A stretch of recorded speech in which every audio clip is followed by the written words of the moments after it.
So, last weekend, I was hanging out with my family when my dad proudly announced that he'd solved the age-old problem of perpetual motion. Naturally, we all looked up from our phones and half-finished conversations, intrigued.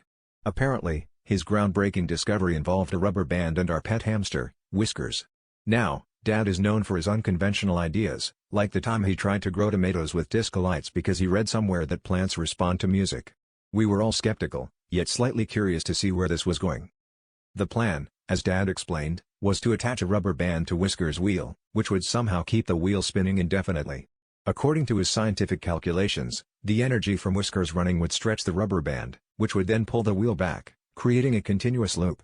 It sounded more like a middle school science project than a revolutionary energy source, but we didn't have the heart to burst his bubble.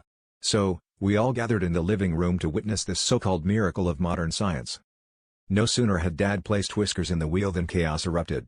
Whiskers, perhaps sensing his newfound importance or simply confused by the sudden audience, decided to make a break for it. The rubber band snapped, and so did any semblance of order in the house.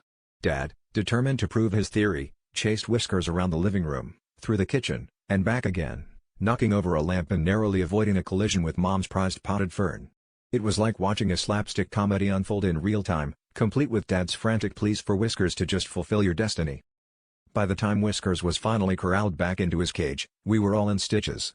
Dad, panting and slightly disheveled, stood there trying to catch his breath. My brother, wiping tears of laughter from his eyes, asked, "So, Dad, is this what you meant by perpetual motion?" Dad, ever the optimist, grinned sheepishly and replied, "Well, I did manage to perpetually run in circles."